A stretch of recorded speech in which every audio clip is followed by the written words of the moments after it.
Question number 11 കിടക്കാം. A spring of force constant 15 Newton per meter is cut into 2 pieces. The ratio of their length is 1:3. Then the force constant of smaller pieces.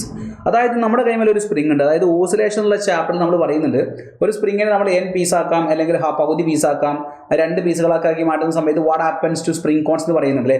ഈ സ്പ്രിങ്ങിന്റെ length എല്ലും spring constant കെയും ആണെങ്കിൽ നമ്മൾ പറയുന്നുണ്ട് K inversely proportional to L ആണ്, അല്ലെങ്കിൽ K into L is a constant നമ്മൾ പഠിക്കുന്നുണ്ട്. ഇവിടെ പറയുന്നത് എന്താ, ഈ സ്പ്രിങ്ങിനെ നമ്മൾ എന്താക്കി 2 പീസാക്കി. അതിൽ ഒരു പീസ് മറ്റേത് വലിയ പീസ്, അതായത് 1:3 എന്നുള്ള റേഷ്യോയിലാണ് കട്ട് ചെയ്തിരിക്കുന്നത്.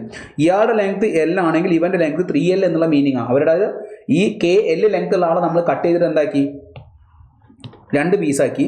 2 പീസാക്കി എന്ന് പറയുമ്പോൾ ആ പീസാകളുടെ റേഷ്യോ എടുക്കുകയാണെങ്കിൽ അത് 1:3 ആണ്. അപ്പോൾ ഇതിൻ്റെ ലെങ്ത് L1 ഇതിൻ്റെ ലെങ്ത് L2 ആണെങ്കിൽ ഇവരുടെ ലെങ്ത്തിൻ്റെ റേഷ്യോ 1:3 ആണ്. അപ്പോൾ നമുക്ക് എന്ത് ചെയ്താം, ചോദ്യം എന്താ, സ്മോളർ പീസിൻ്റെ ഇതിലാരാ സ്മോളർ പീസ്, ഇവനല്ലേ, ഇവനാണ് സ്മോളർ പീസ്. അപ്പോൾ അവൻ്റെ സ്പ്രിംഗ് കോൺസ്റ്റന്റ് K1 എടുക്കുകയാണെങ്കിൽ we can write capital K into L is equal to K1 into L1 എഴുതാം. അല്ലെങ്കിൽ നമുക്ക് എന്ത് ചെയ്താം, capital K into L is equal to K1 into L1 എഴുതാം. ഞാനിവിടെ പറയട്ടെ, ക്യാപിറ്റൽ K എന്ന് എടുക്കാം, ക്യാപിറ്റൽ L എടുക്കാം, സ്മോൾ മൊത്തം ലെങ്ത് L എടുക്കാം. K1 into what is length here, ഇവിടുത്തെ ലെങ്ത് നമ്മൾ എന്താ പറയുക, അതായത് മൊത്തം ലെങ്ത് L ആണ്. മൊത്തം ലെങ്ത്തിൽ നമ്മൾ 1:3 എന്നുള്ള പീസിൽ കട്ട് ചെയ്യുക എന്ന് പറയുമ്പോൾ നിങ്ങൾ ആലോചിക്കണം, L1 എന്ന് പറഞ്ഞാൽ L/4 അല്ലേ, L2 എന്ന് പറഞ്ഞാൽ 3L/4 അല്ലേ. കാരണം ഇവരുടെ റേഷ്യോ എടുത്താൽ യു വിൽ ഗെറ്റ് 1:3. അപ്പോൾ 1:3 എന്നുള്ള ഫോമിൽ കട്ട് ചെയ്യുകയാണെങ്കിൽ L1ൻ്റെ വാല്യൂ എത്രയാണ്, L/4 ആയിരിക്കും.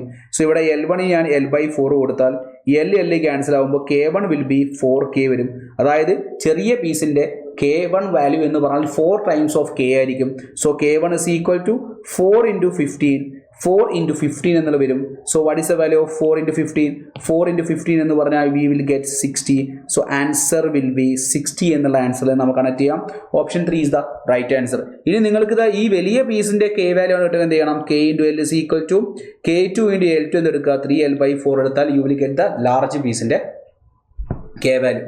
So K inversely proportional length കുറഞ്ഞാൽ Kൻ്റെ വാല്യൂ കൂടും എന്നുള്ള ലോജിക്ക് നിങ്ങൾക്ക് ഉണ്ടെങ്കിൽ വളരെ ഈസി ആയിട്ട് ആൻസർ കണക്ട് ചെയ്യാം. സോ അടുത്ത ക്വസ്റ്റിലേക്ക് മൂവ് ചെയ്യാം.